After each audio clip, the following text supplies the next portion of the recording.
So thank you very much, ladies and gentlemen of the press. We have a press statement here by the United Opposition on the escalating human rights violations and political intolerance in Kenya and the region. We, the United Opposition, stand before the people of Kenya and the international community, gravely alarmed by the heightened descent of our beloved nation into a state of repression, lawlessness, and political persecution. Despite our persistent calls to end arbitrary arrests, abductions, gross violation of human rights, and extrajudicial killings, the Ruto administration seems to be on a race to the bottom, that is, to anarchy. In recent days, the country has been plunged into a disturbing pattern of political repression and targeted violence. Most shocking was the brazen abduction of the Honorable Member of Parliament for Juja constituency, the Honorable George Koimburi, whom we have visited this morning, and who was forcefully taken by unidentified assailants on a Sunday. He had gone to church, only to be later found tortured and dumped in a coffee plantation somewhere in Kiambu, literally fighting for his life. The horrifying incident is not isolated. It's part of a chilling trend where elected leaders and citizens, particularly Gen Zs, aligned with the opposition, are being systematically targeted to silence any dissent against this regime. In Kakamega, what was meant to be a peaceful homecoming for our colleague, Honorable Cleophas Malala and the supporters of the DCP party, was quickly turned into a war zone as police deployed excessive force, including live ammunition, to disperse opposition supporters. A few days before, the same cruel pattern faced innocent, peaceful citizens in Bungoma protesting against the grabbing of the Nzoia Sugar Company. This use of disproportionate force on unarmed civilians is not only unlawful, but represents a dangerous erosion of the right to assemble as enshrined in Article 37 of the Constitution of Kenya. Moreover, we have repeatedly raised the alarm over the state-enabled culture of impunity, where political hooligans are mobilized to disrupt opposition events violently. These criminal gangs operate openly, often shielded or even escorted by state security forces. From Busia to Kisumu, Nairobi to Nyeri, opposition meetings have been ambushed, tents destroyed, sound systems and cars vandalized, and citizens assaulted. While the police stand by, or worse, collaborate in this chaos, this is no doubt a state-sponsored political terrorism. We also condemn, in the strongest terms possible, the murder of two Catholic priests, Father John Minor, who had just recently hosted the second deputy president.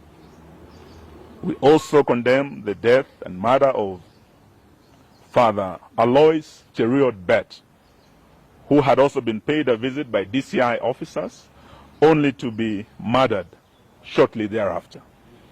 We are in solidarity with the Catholic Church in demand for justice and holding to account those responsible for these heinous crimes.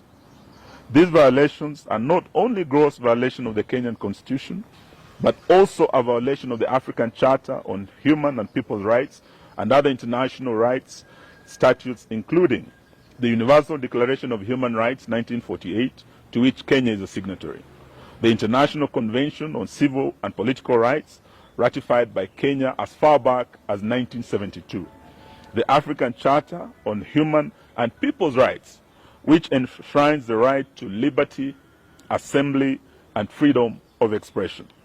These legally binding instruments obligate the state to protect, not to persecute, any of its citizens without exception.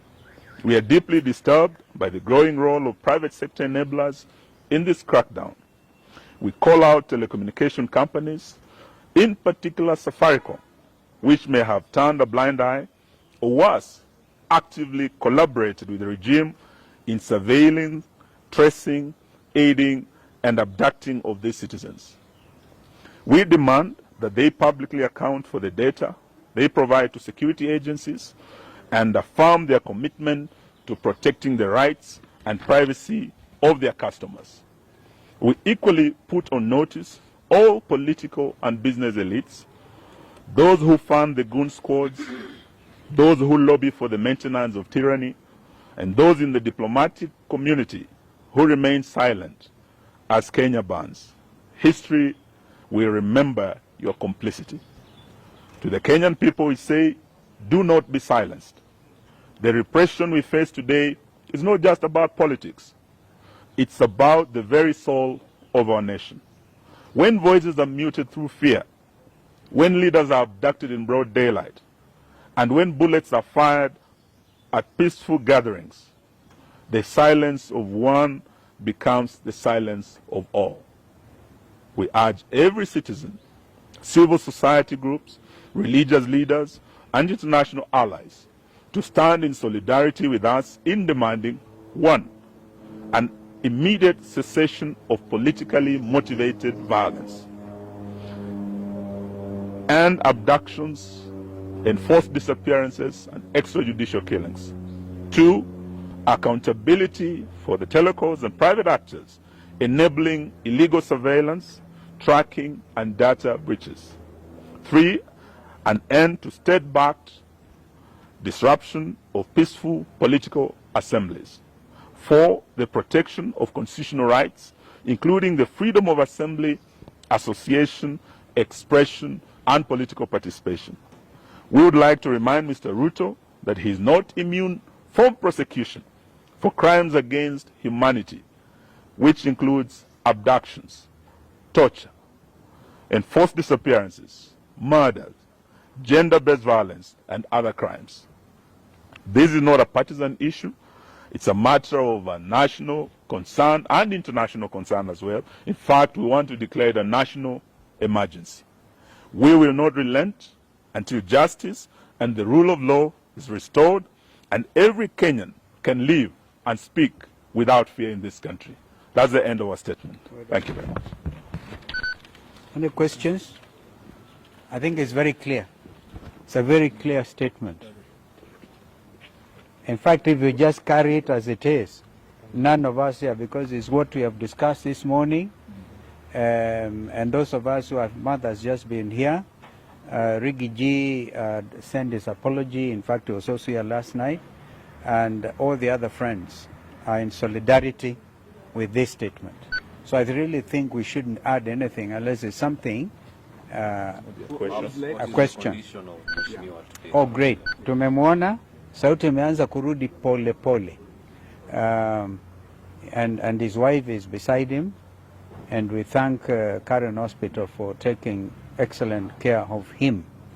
You know, when you hear stories like Mheshimiwa abducted himself, you really want to pray for those people because they are evil. You see the tattered clothes and things. He's lucky to be alive. And so we have one instrument, Constitution of Kenya 2010. And all public officers, from William Ruto to the police constables, must know that be held accountable under the Constitution. Those rights are so clearly elaborated. And so we want to say shame on anybody who thinks a Mheshimiwa like this can abduct himself. And you want us police to believe your story? So I don't want to add. Would you speak to the National Police Service saying they are unaware of the abduction and they are investigating the video circulating online? And to add on that, They are investigating themselves. he's even called for a presser. Who? 2 p.m. Who? Douglas Kanja, the IG. Oh, He's poor likely to guy. repeat the same. Poor guy. If he repeats it, it's unfortunate. Yeah, there's an abduction squad. We go by what Rigathi Gachagua said last night. Special squad, you know, designed to make sure that there will be no opposition in Kenya. So let him issue a statement. But who will believe a policeman like Kanja today? Where his own people say, oh, Mheshimiwa abducted himself. And the man was almost dead. Okay, so, well, this is where it is. And we are not, by the way, Kenyans are very clear. Nothing will stop them from sending these people home. Are they not even on record saying, afadhali wajitetee because they know they'll go to prison? Well, the former Attorney General is here with us, immediate former. It's really, JB is with us. And these things, we're investigating, we tooth comb with ICJ. Remember, you are dealing with very senior, some of us, very senior members of the profession and members of the International Law Society of Kenya, East African Law Society. And we repeat that when we went for integration of the region, we really were for the rights of establishment. So Mother Karua can practice in Uganda. I can open an office in Dar es Salaam, in Kigali, in Bujumbura. This is the spirit of cooperation. And therefore, we are all subject to the same values and standards. So we are going to make sure that this region is called to order when it comes to human rights, which are universal under those statutes that have been elaborated. How do you speak to comments made by the Tanzanian MPs yesterday about... We don't want to comment about Tanzanian MPs. I think let's stick to the Yeah. Kenyan situation. Yeah. About abductions. Yeah. Our own president, just a few days ago, told the Finnish president there will be no more abductions. Yeah. We have come here because of the latest abductee, an honorable member of parliament. And we have here the former Attorney General whose own son was abducted. Probably should say a word about abductions that he has called for an end to. JV, please. Thank you, my colleagues. I've always called for an end to abductions, and we thought when President Ruto, in answer to a question from a foreign journalist, saying that they have all come to an end, and all those that have been abducted and safely been returned to their homes and reunited with their families. Only, unfortunately, to see this latest one of Honorable Koimburi.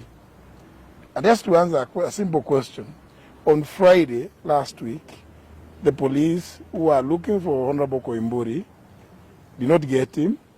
He managed to escape. The police continued to look for him. They arrested his driver. His vehicle is still at the Bodaiga police station.